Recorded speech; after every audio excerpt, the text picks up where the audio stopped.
Hello, everybody. Welcome back to the NerdKave Podcast. I'm Miles, joined by my co-host Max, and today we have some really great topics for you. We have some big news in the entertainment world when it comes to Marvel and DC, especially. So, Max, do you want to kick it off? Yeah, so I guess the first thing we could talk about was one of the big talking points during and after the Super Bowl, and that is the new Doctor Strange trailer for Doctor Strange and the Multiverse of Madness. And this thing, it looks insane. Like, it definitely lives up to the name. There's so much to dissect in this trailer. There's already so many breakdowns and theory videos and people wondering if these things are clues, and in the poster, or maybe it's the thumbnail too, where it's like the shattered glass, people are like, oh, I think I see Deadpool there, I think I see this character. So there's so much that people are pointing out from the trailer and how it connects to previous Marvel shows like WandaVision, Spider-Man No Way Home, and it really just seems like it's going to kind of be a culmination of everything we've seen from Marvel in the past year, and that's super exciting because it's kind of like the big build-up equivalent to what I would say is like an Avengers movie, even though we haven't had one of those since 2019. So it's good to see that level of story elevation continue and tie-ins continue to matter to the MCU, because I know a lot of people were upset that it kind of seemed like Endgame was the end of the book, so to speak, but they've really kept that going, and I think Doctor Strange is going to be another one of those huge movies that has these different things going for it, like the Avengers movie did, similar to Spider-Man No Way Home, which is one of the biggest movies of all time. Oh yeah, definitely. And like when I was watching the trailer, I was just like, man, what are they gonna do? Where are they gonna go? Is it gonna culminate?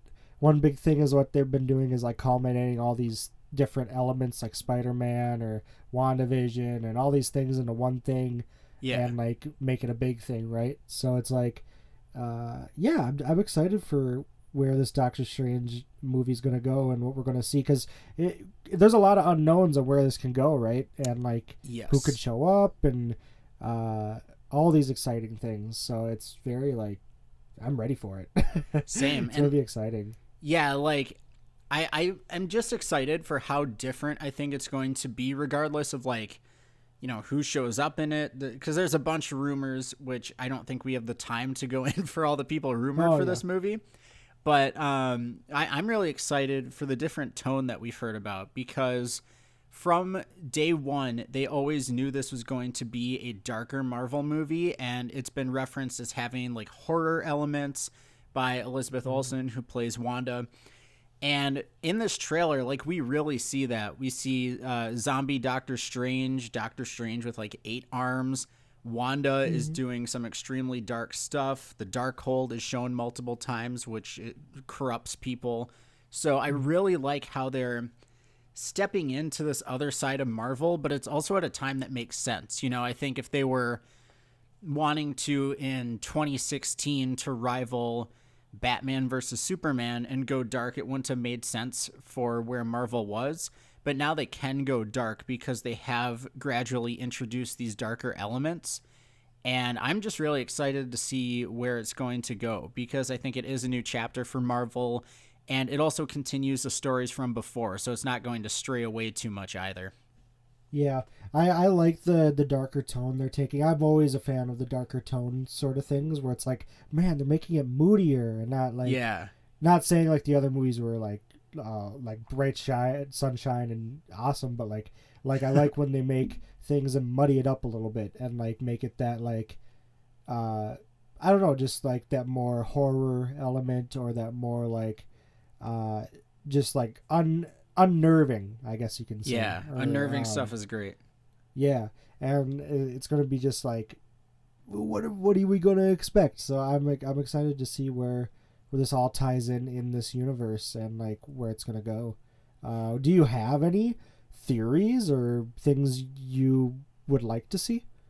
Oh, man. I mean, as far as theories go, like, I really think this is going to rewrite the Marvel Cinematic Universe. So something that happened recently in relation to Marvel news is the Netflix shows, or the Marvel shows that were on Netflix. So that would be Daredevil, Luke Cage, Jessica Jones, Iron Fist, Agents of S.H.I.E.L.D. All of those are leaving Netflix in about 10 days. And they are going somewhere. So whether that is Disney Plus or Hulu, we're not entirely sure. But I think the timing of this is very suspicious because the Darkhold appeared in Agents of S.H.I.E.L.D. And it also, I believe, I don't know too much about if it tied into the Netflix stuff, but I know like the Marvel show Runaways, they had the Darkhold as well. So I'm hoping, or I guess you could say my theory is that Marvel is going to find a way to bring these shows into the movie side of things more, and whether that is rewriting certain parts of the timeline, which I'm a little bit iffy on because these shows have always been canon since the beginning. And I know some people are, they kind of think the opposite way, that these shows are not canon. But I think regardless, if they end up in the MCU, that's something that could happen, that the timeline is rewritten. As far as things I want to see, I really do think if Deadpool is going to, have a first MCU appearance, since he's already confirmed to be having a third movie set in the MCU, I really do think Doctor Strange would be a great place to do it because the movie is going to be so crazy. And I think a great moment of comedic relief would be to have Deadpool pop in, pause the movie, and talk to the audience about, where he's from, jumping from the Fox universe and all that stuff. So how about you? Do you have anything you're looking forward to?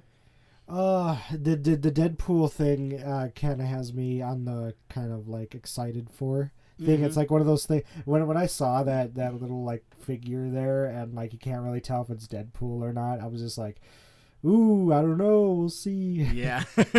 So it'd be pretty cool to see Deadpool in it, depending on how they fit him in it. I don't want to set my expectations too high to be like, yes, he's in it, oh my gosh. But it just more like if he's in it, that'd be very, very exciting, and like how he would play into that movie and what they want to do with it or whatever, especially Wanda too, and like what they kind of and tell her story and whatever, and seeing like my main thing is like seeing what direction this place goes and what they like. Doctor Strange being the kind of center point of it all, like it's very like exciting to see because it's like when I was younger watching the Avengers movies and stuff, and when they were first talking about Doctor Strange, like for me he was very like more of a, I don't want to say supporting role because that sounds like an asshole, but like he more backgroundy, I would say. Yeah, like he was until he had his movie and like made his debut in the Marvel Cinematic Universe. I think like he was always popular with people who were into the comics, but it seemed like he was kind of one of those origin story movies where like it's really cool to watch, but it's not really like what you're accustomed to seeing. So I think he was always considered one of those characters that's like there and he has his big moments, but he's definitely playing into everything a lot more with, obviously the events of Spider-Man No Way Home and this movie, like it's going to be even more, I think, catastrophic if things go wrong. Yep. So yeah, seeing the focus on him and seeing really, I think everything in his life kind of adding up to this and he has to fix it, I think it's going to be really cool.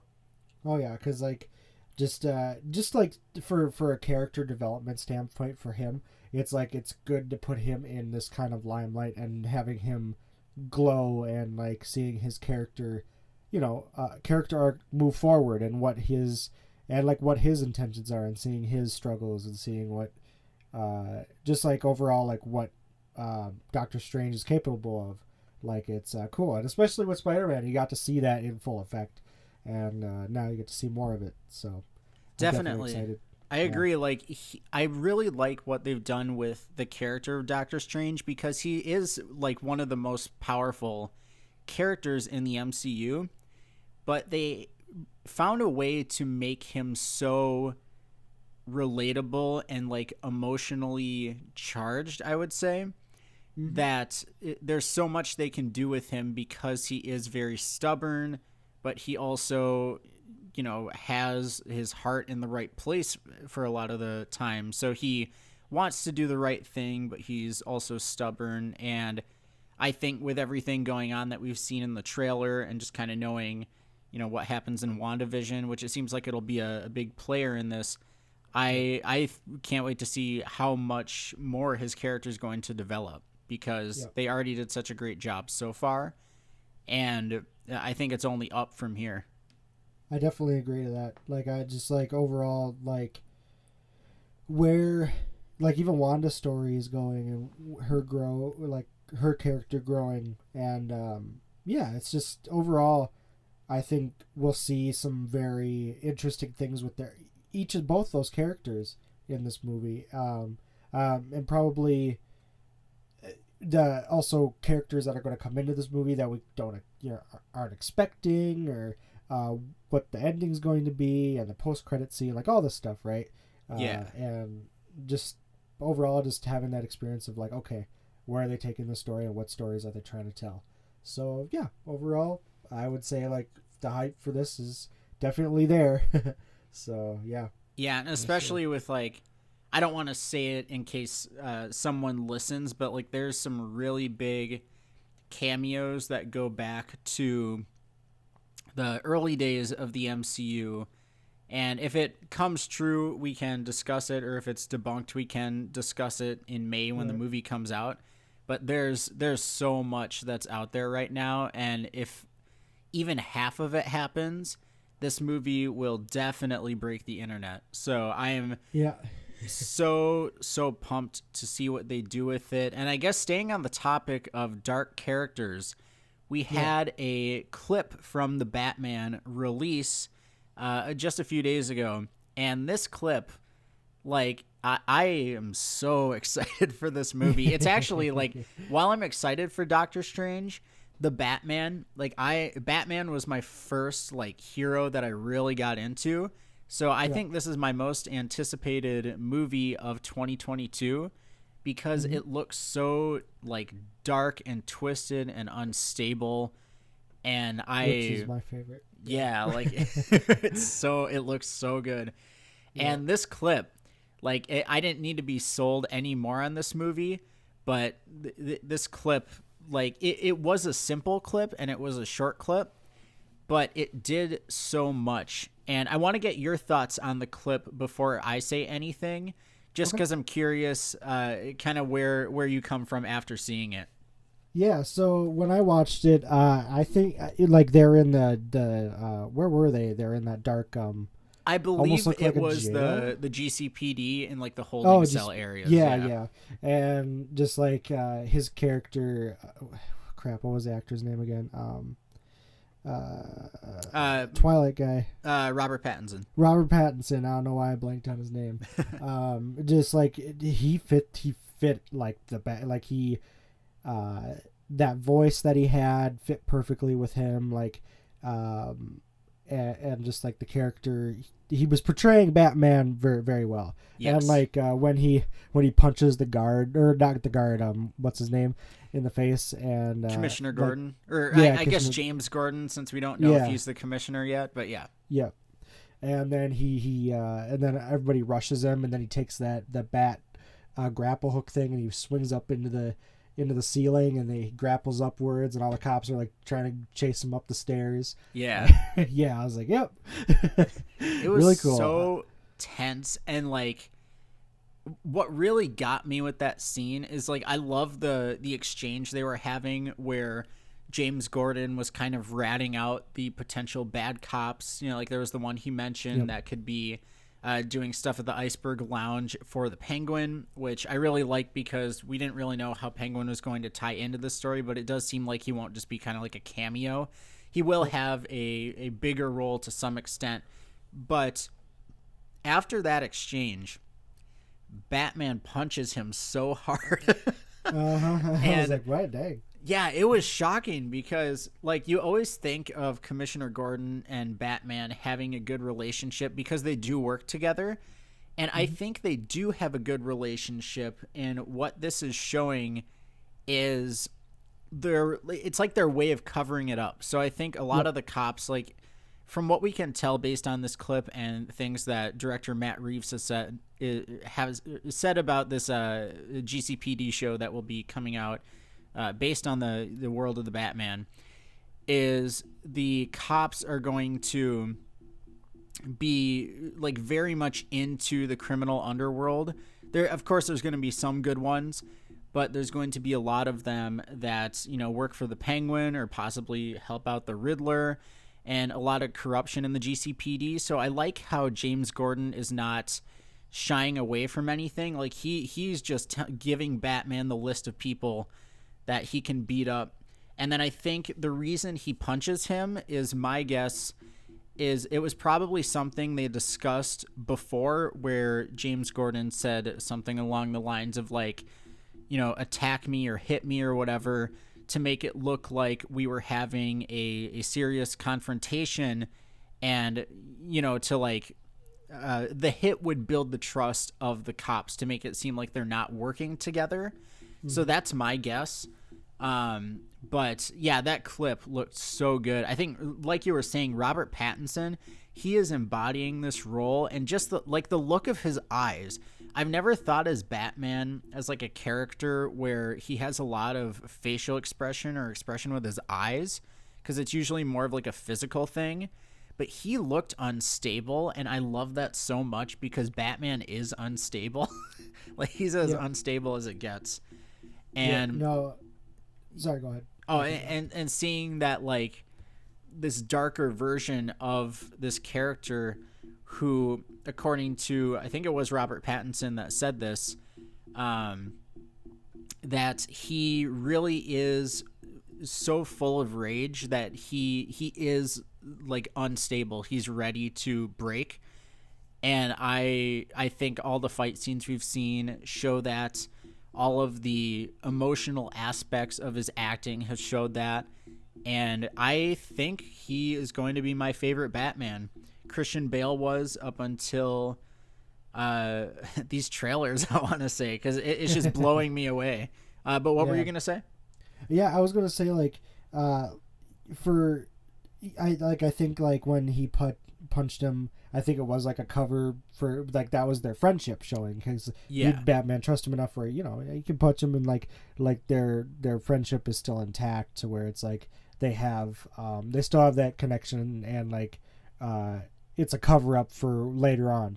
And Definitely. Like also I think what we're gonna see in this is, like, I think the fight scenes are gonna be amazing. I think overall, like, the mood, that trailer set the mood for what, you know, like, the show is gonna be, and just I'm excited just to see what they're going to do with the story, and where they're gonna bring Batman, and like where all this will tie in, you know. Yeah, and I'm glad you brought up the mood, because I think that's something that kind of gets overlooked with movies like this. Like, I think the whole comic book genre, a lot of it is based on the action and the big sequences, but I do think, like you said, that mood is going to be a big part of this movie, because, like, Gotham City, for a lot of the Batman lore, is kind of looked at as this depressive character, or character that, like, puts everybody down in the city. And I really get that vibe. Like, that's the mood of this movie, because it seems like everything is just so dark and grim. And there's really, like, Batman is the hopeful character in that city, and he's still so messed up and like angry and all that. So it really shows us where Gotham City is at. And I think it'll be the most faithful Gotham City we've ever seen. My favorite Gotham is the one from the show Gotham, because I think they got that tone right in a lot of ways. There were a few things that would have changed here and there, but I think for the most part, they really nailed Gotham as a city. And everything we've seen from the Batman so far looks like it is going to match that or possibly exceed that. Right. Like, I like that the city itself is like a character almost, where it's like, depending on how the mood of the city is, or like what the atmosphere they're trying to tell, reflects on the characters and reflects on this world that they're bringing to the Batman universe. So like when you see the dark PD station, like you like, oh, okay, like they're really trying to tell this noir action, style, detective story almost, but it's like, with Batman, and like seeing what characters he'll fight, and like who we'll see, in this, and what, like, how dark and moody he's going to be too. So definitely. Yeah. And like you were talking about with the noir stuff, I don't know a whole lot about that genre. Like, I've been watching some clips of movies like on YouTube, the older ones that I can find. But I've seen a lot of people talk about the dialogue in that clip and how it is very accurate to noir, and like the way they're describing people when Batman says, "Who's the mustache with the broken nose?" and all that. Like, it's very specific to them, but also like hush hush, and people won't really know what they're talking about. So I really like that aspect too, and I'm glad you brought that up, because it is such a big part of what they've been talking about in the marketing for this movie, and how heavily they're going to lean into the noir side of Batman's storytelling, because he is the world's greatest detective. That's like his tagline, I guess you could say. Yep. And Matt Reeves, the director, said that he really wants to bring that back to Batman, because it's something he thinks has been forgotten over the past few iterations of the character. Right. Yeah, no, I agree. And like with noir and stuff, there's like, it's the littlest details. So you'll probably see it'll be them talking about the littlest details on people, on places, and just like they might even have like foreshadowing, or like things hidden in the background, and like all this stuff that you'll have to look into and dive into, because detective stories always look at big pictures of things and small details.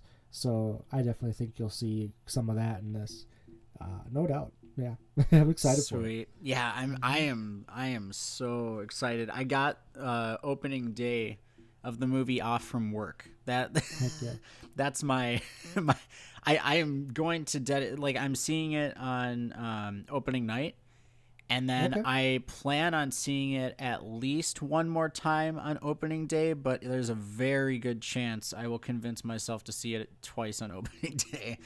Right. So 3 times within 24 hours. Yeah. So when does this come out again? I forgot what the date was. March 4th. So if you're wanting to see it like opening night, it would technically be March 3rd, but March 4th is when it's going to be, out into the world. All right, cool. I have it circled. Sweet. So, all right, cool. That's getting close, because today is the 19th, right? Yep. So there's only 28 days in Feb. So, yeah, we were getting there. I'm so excited. I'm excited for it. Because it's been a long wait. Because it was originally supposed to come out October of 2021, and it got pushed back because of COVID. So they couldn't film in the area of, I think it was like London or Glasgow, that they were filming in because of COVID, and they had to take, I want to say like a 6-month break because of that.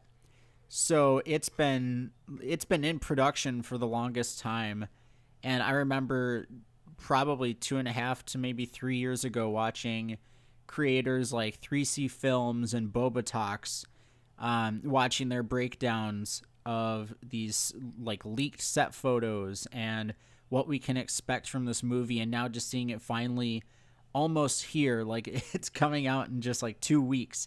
It's crazy to think about, and I am so excited for this new version of Batman to finally be on the big screen. Yeah, it's going to be. I think it definitely will be one of the better Batmans we've seen. Definitely. We'll, like you said, it might be your favorite. I'm always like, we'll see, and it probably will be my favorite too.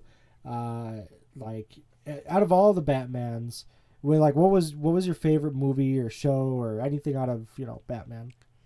Man, I really like and appreciate every version, but I have to say The Dark Knight is without a doubt my favorite Batman movie because it was, number one, the first one I saw in a theater, so I really experienced it. Because watching stuff at home is always a little bit different than seeing it like on this big screen with the sound design and all that. So that really grabbed me, and Heath Ledger's performance in there as the Joker, like that really changed so much for me. It's what made me want to do acting in like high school and a little bit before high school too, in like community theater, and get into like not professionally or anything, but just working on like voice acting and that kind of skill too.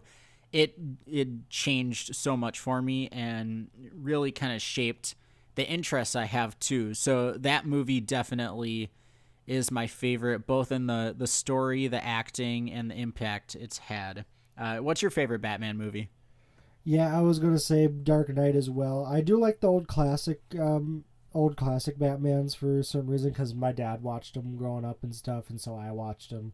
Like the 60s show? Or the show with what's his name, Adam West. Adam West, yeah. So my dad watched a lot of that when I was growing up.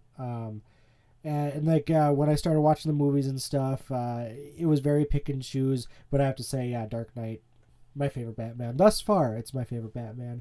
Favorite Joker goes to, what's his name that played Joker in Joker? Joaquin Phoenix. Joaquin Phoenix, yes. Yeah, he really killed it with that role too. Yep. And he's my favorite Joker. I know, what's his name from 30 Seconds to Mars? Jared Leto. His most recent one. I like the darker moods he did for Zack Snyder's film. Yeah, so, that was definitely a much grittier take, and I agree that it was way better than what we saw in the Suicide Squad. In the Suicide Squad, yeah, exactly. Or sorry, let me correct myself. In Suicide Squad, the Suicide Squad is the first one. Yeah. So yeah, no, I'm definitely excited. I'm definitely excited to see what villains they bring in. And just telling his story in different ways, darker. Yes. So I'm excited for that. Very dark, very exciting. And I guess sticking on the topic of DC, now you haven't seen Peacemaker, which is our next topic, so I won't go into it too much. Okay. But I think there's a lot to kind of look at with that show, because it's done a lot for streaming. So the week it came out, it was actually the most, I can't remember the exact statistic. It was either most searched or most talked about on social media show the week it came out. And that was also while Book of Boba Fett was going on. So I think that is pretty crazy, because, we talked about Book of Boba Fett a lot. Really like that show. There were some things, I would have changed. I think there were a few things you would have changed, but overall super, super positive about that show. And what really surprised me is the fact that Peacemaker was talked about more. And I'm sure that I don't know which episode of Boba Fett Peacemaker, which episode was with what, but I think, when the final episodes of Boba Fett came into play, that had to have been the more talked about show. Yeah. But I think for a pretty much unknown character, aside from his appearance in the Suicide Squad, Peacemaker doing that is insane. And the results of I guess the streaming numbers for the final episode came out, And the director of Peacemaker, James Gunn, tweeted this earlier today that Peacemaker had the biggest single-day finale performance for HBO Max and its original series, which I think includes shows like Euphoria and everything on HBO too, which I assume would include like Game of Thrones and stuff like that too, which is insane. And the finale had 44% viewing over the premiere of the show, and there was a Latin America HBO Max number that came up saying the finale had 100% times the amount of viewers as the first episode. So there's a lot that Peacemaker has done. And I know you haven't, since you haven't seen it, I don't want to spend too much time on this topic. But I will say, like, it is, if you liked The Suicide Squad, you will like Peacemaker. It takes some things even more extreme than The Suicide Squad did. It really has a lot of great character development, unique characters. And you did see a clip of it, you told me. I did. Right? So I love John Cena. I've been a wrestling WWE fan for a very long time. John Cena, I grew up watching John Cena.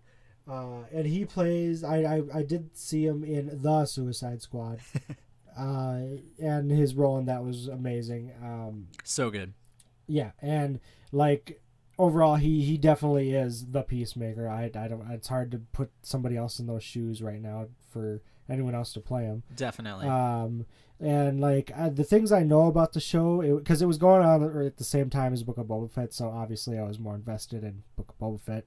And like the things the little things I saw and clips that I've seen, like I'm excited to actually sit down and watch this show, because I did get the ending spoiled a little bit, but like I'm still going to sit down and watch it because I heard really great things about it.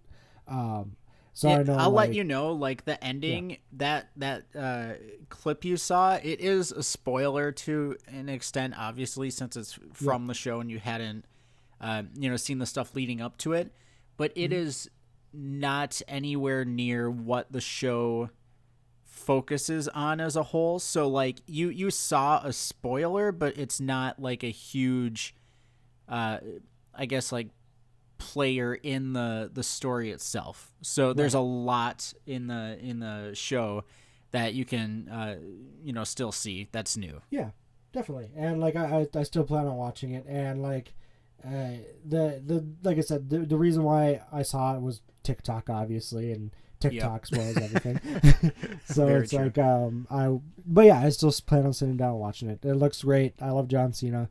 And like I heard the story that they were telling was very, like, even that last episode, I don't know much about it, but I heard it was amazing.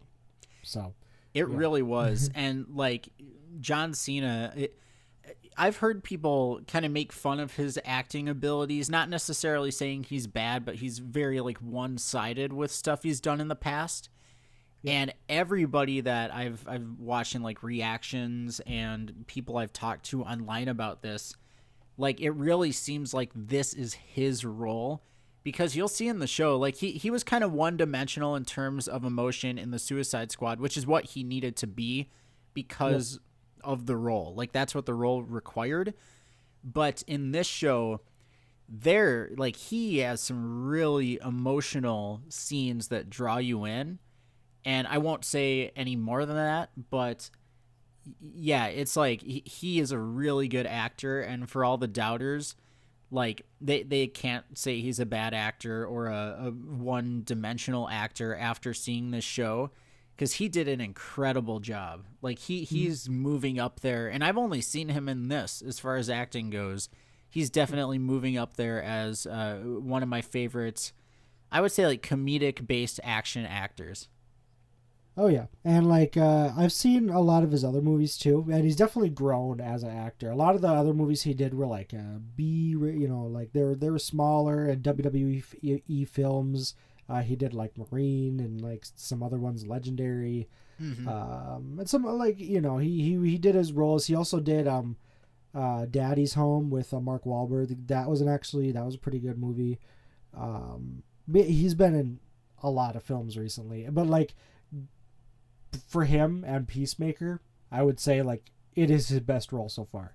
And like definitely, I'm wanting to see his more emotional side and more like where where can you take John Cena? Because I think John Cena wasn't taken seriously because of that WWE background, and that's sort of like he felt like awkward in Hollywood a little bit, where it was like everyone knows him as John Cena the wrestler and not John Cena the actor, right? I bet like The Rock had a similar issue when he was pulled out of WWE and like put into movies and stuff. It's just like it's a transitioning thing that it just happens where it's like everyone knows John Cena, you can't see me, John Cena.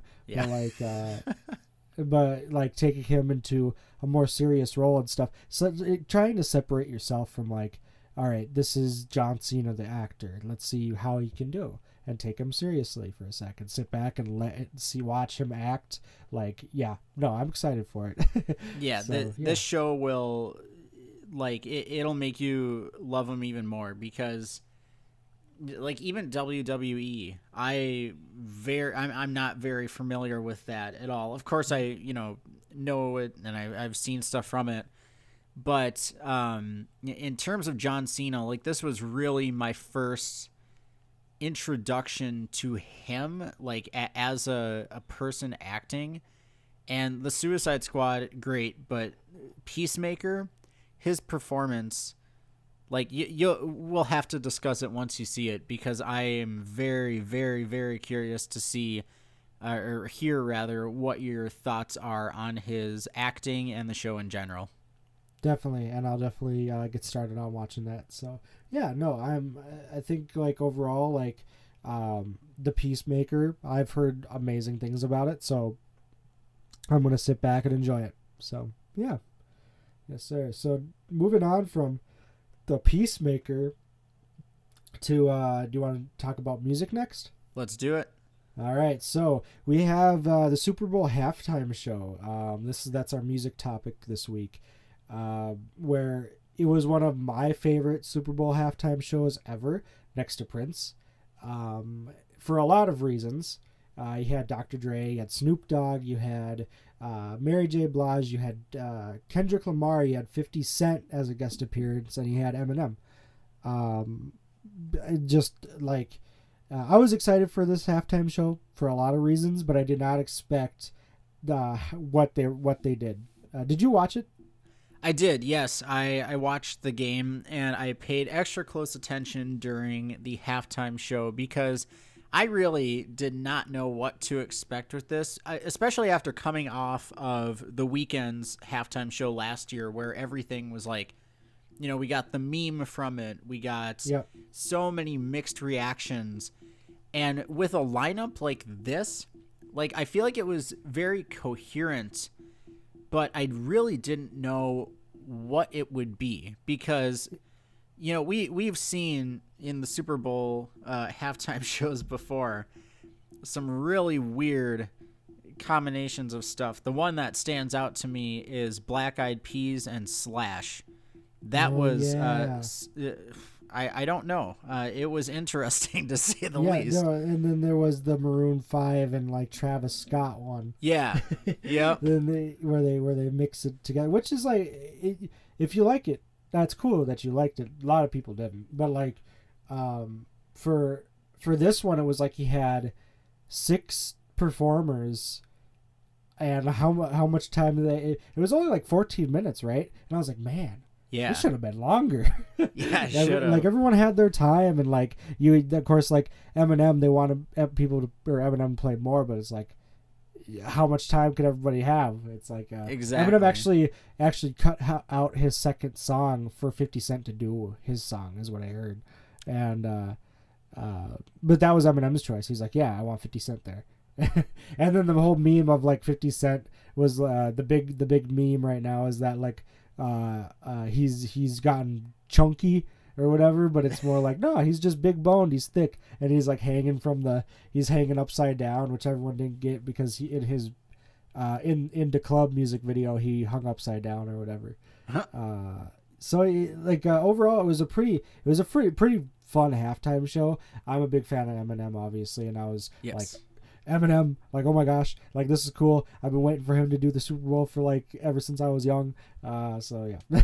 And like the cool thing about this halftime show that I loved the most though was like everyone that performed all had like, you know, I want like a terrible upbringing where it was like they came from like Dr. Dre and Snoop came from like Compton, and it was low income, came from a hard life. Eminem came from a hard life with his dad being gone and his mom being a drug abuser, and like Kendrick coming from Compton, and like 50 Cent and his background, him being shot, and like all this stuff. Mary J. Blige and her upbringing. Like every one of these guys, every one of these people started with nothing, and they made themselves something. And they're all friends. Yeah. So it's like super cool. That was just like amazing to see their upbringing to be performing at the Super Bowl. It's just like, wow, that's like a storybook ending. Almost. Yeah. Like if your career ended at the Super Bowl, all right. Yeah, that's a great way to put it. And it's kind of funny when you were talking about when Eminem came on, because I was watching the Super Bowl at my parents' place. And like they were, you know, kind of into it. They were listening more than watching, because they're not like super huge into rap, which is understandable. But you know, because everybody has different music and genre preferences. But my dad like came over to the TV pretty quickly when Eminem came on, and I think that just speaks to how well known he is and how much of an impact he's had on, you know, everybody, even outside of music. He's just someone you have to see. And I think what they did really well in this halftime show is they kind of made everybody someone you have to see. Like, I feel like Eminem was the draw for a lot of people just because he's Eminem and he is huge. But they really, like, gave everybody their spotlight and their time. Like, I think Snoop Dogg, the guy just makes me laugh. I don't know why. I just find him so entertaining, and like it could be from interviews and his whole thing with Martha Stewart, but I just kind of crack up when I see him, and just seeing him up there having a really good time. It was just like a feel good halftime show, and I think that's even better after, like what you were saying about everybody's upbringings. Everybody came from some sort of struggle.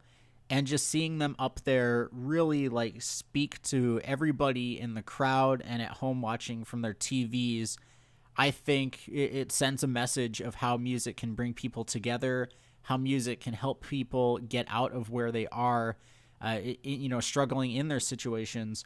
And yeah, I agree. It's one of my favorite halftime shows too, because it seemed like everybody was there for a reason. Like you said, they're friends. The genres made sense. They didn't pull any weird, not cameo, but I'm still stuck on the movie and TV show mindset. Like they didn't have any weird features, I guess, coming in there. And it felt like it was a show that was well thought out. The set wasn't too crazy. It was really focused on the artists and who they are. And I think they did a great job, everybody. Yeah, they did, and I was gonna say like, the reason why it was my favorite halftime show is because it told a story. I was like thinking about it like a day or two after I watched the halftime show. I was like, you know, the one thing that for me it's the most amazing is because it told the story of who they are, and like with Dre started and brought Snoop. And then Eminem, and Mary J. Blige was a part of that group, and like Eminem was a part of 50 Cent's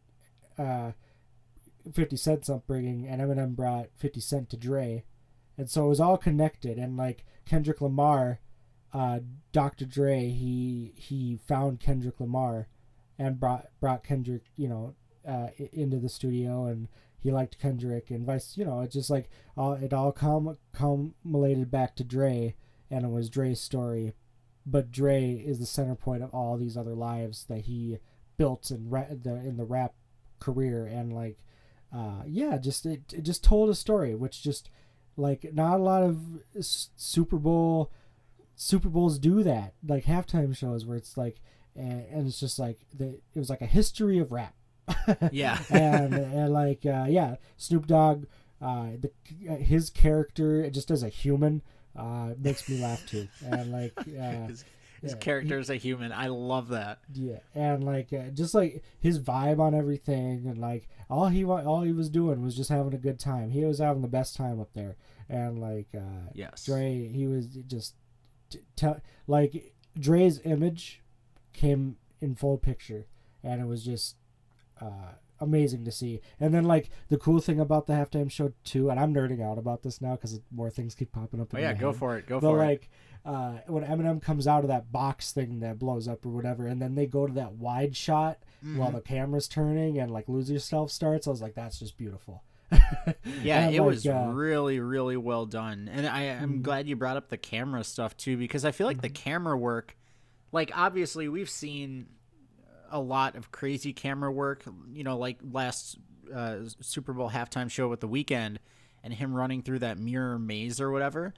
Yeah. But I think the camera work in here, it almost had, I don't know, like a cinematic music video meets like concert experience feel to it. Like it felt bigger than a halftime show. And that also probably relates back to everything you said about this, where it is their stories, all the emotion, like everything. And it was just great. I don't have anything to say. Like it was great. That's all that needs to be said, really. Yeah. The other cool thing, when we talk about camera work, when Kendrick Lamar came on and did like Mad City from the box with all the people in it, and it was like that they zoomed in, zoomed out, zoomed in, zoomed out, and Kendrick was doing his little hand waving things, and I was just like, man, they captured that song perfectly. Like I don't know, it was great. And they had like the whole like house setup thing that they had, like the stage, and it was just like, what in the world? Yeah.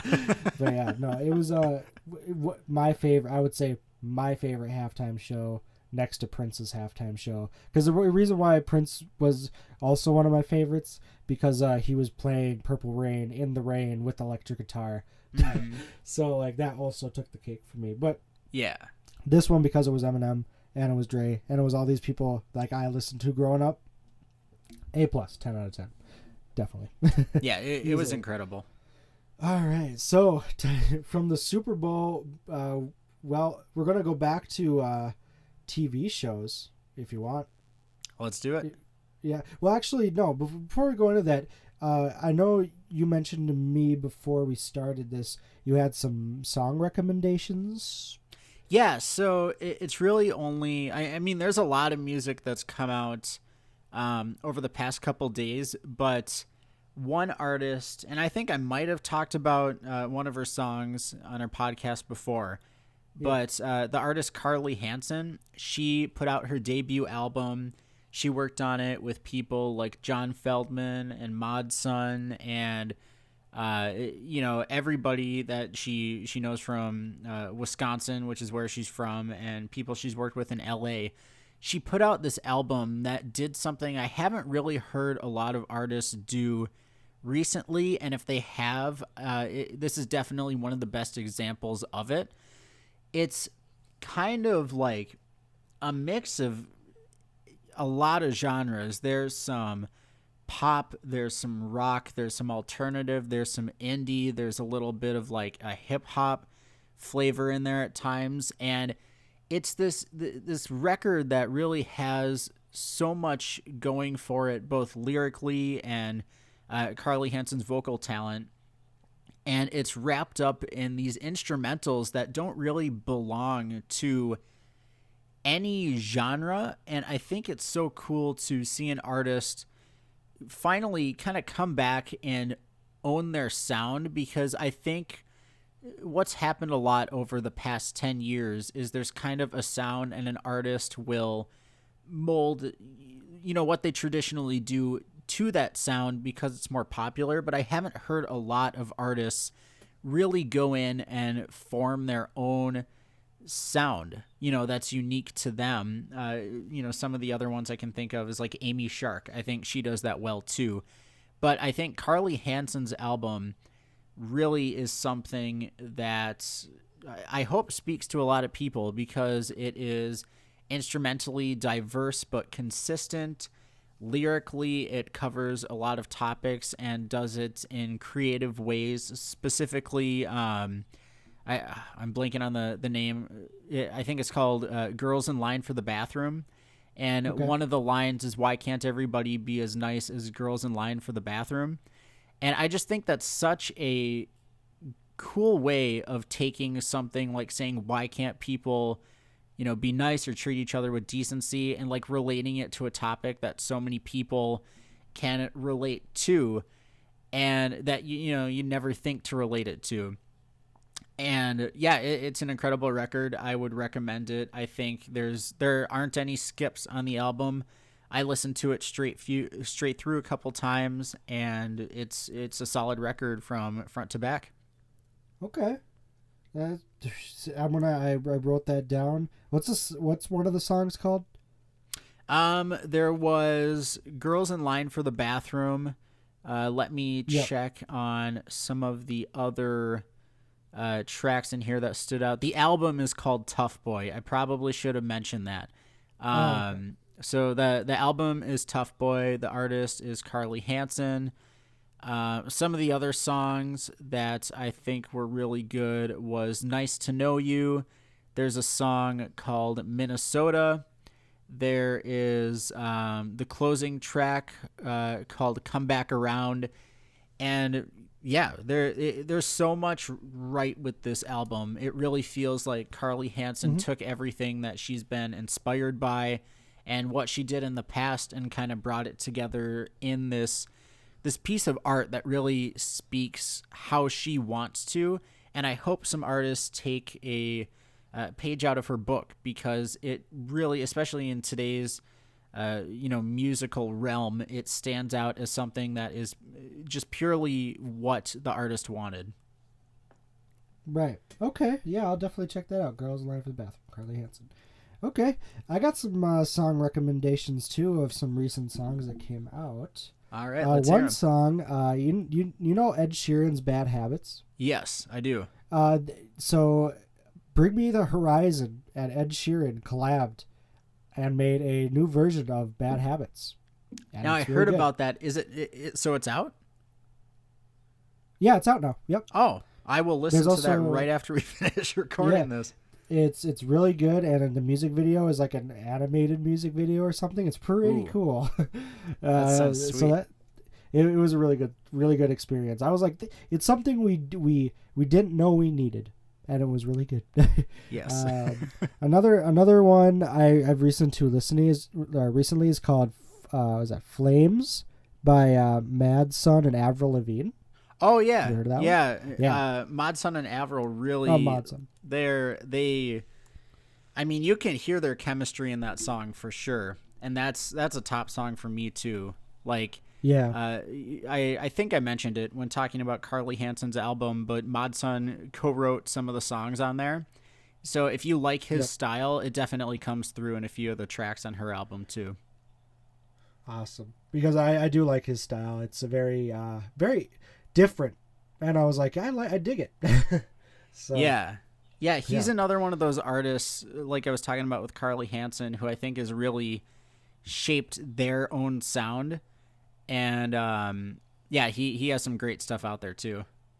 Okay, and I guess the last one I'll touch on is Doja Cat actually came out with a new song called Celebrity Skin, and it's very like grungy almost. It's like there's guitar and drums, and it's my favorite Doja Cat song. So, I will have to check that out, because there's that one that they play on the radio all the time. I can't remember the name of it. I forgot the name of it, but I'm sure you know which one I'm talking about. Yes, I do. It's like What I Like or something like that. Yeah. Need to Know. I think it's that one. Yeah, Need to Know. Yeah, I believe that's the one you're talking about. Yeah, yes. but it's her latest single, Celebrity Skin. I don't know if you see it, but yep. Oh yeah, I'm looking at Yep. it on Spotify right now. That Yep. screams like early 2000s album cover, like that. There's Yep. a Demi Lovato album cover that this reminds me of so much, and that makes me more excited for this song because I've been kind of mixed with Doja Cat. I think Yeah. she has a lot of talent, but the lyricism or the lyrics that she writes don't always speak to me. Well, So yes. I think something that is a little bit more grungy, like I mean that genre in general speaks to me a lot more. So I am very glad you brought that up because I would not have found it otherwise. Yeah, no, I was listening. I've been listening to it a couple times today, and I was like, "This is a good song." So I'm I excited. think you'll like it. Yeah, I would like to hear your input on it. But that's one of my three that I've been bumping the past few days. So yeah. From music, we can go back to. We're gonna talk about some show recommendations. Do you want to kick Yes. this off? Yeah, so I mean, mine will be pretty short since I talked a lot about it earlier. But Peacemaker, so I actually didn't start the show until earlier or later last week.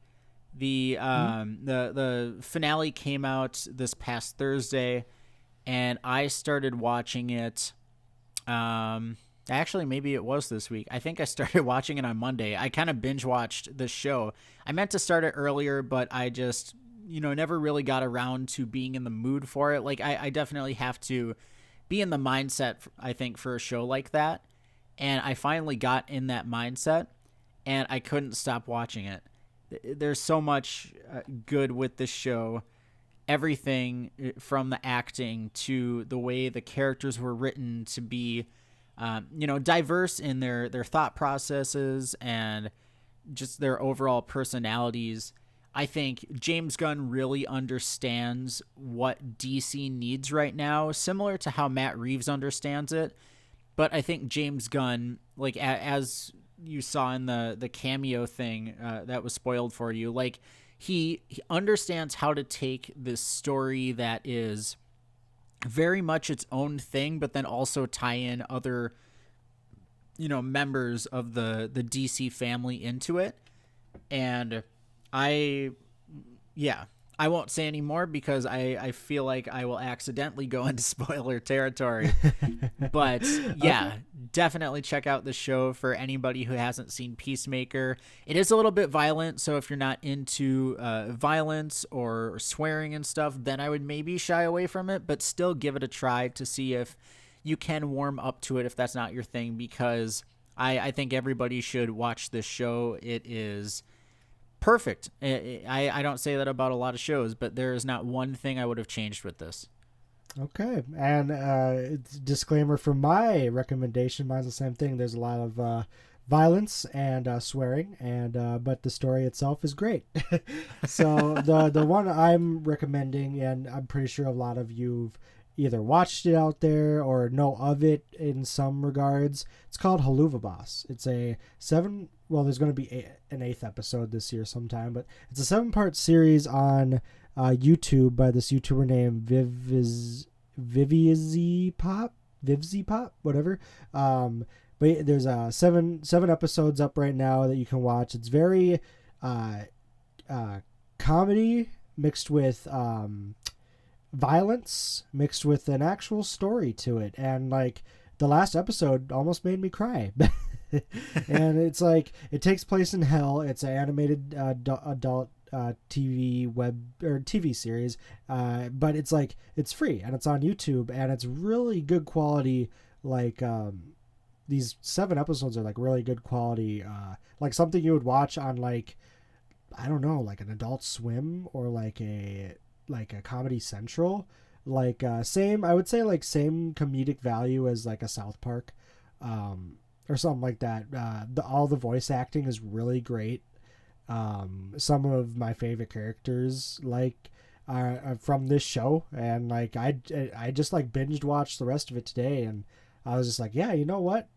Like, I would love a second season to this. There's also, by the same YouTuber, there is a 30-minute episode from the same universe. It's called Has Been Hotel, and they're supposed to be making that into an actual TV series. They sold it to a company, and cool. that company is working on the production of it and stuff. So I'm excited to see where they go from that. Supposedly there's supposed to be more news about Has Been Hotel, but it takes place in the same universe as Haluva Boss. But I definitely recommend Haluva Boss to like anybody that's looking for like an adult like cartoon to watch. Not too many sexual things, like explicit sexual, like actually seeing it happen, but a lot of swearing and a lot of vulgar stuff.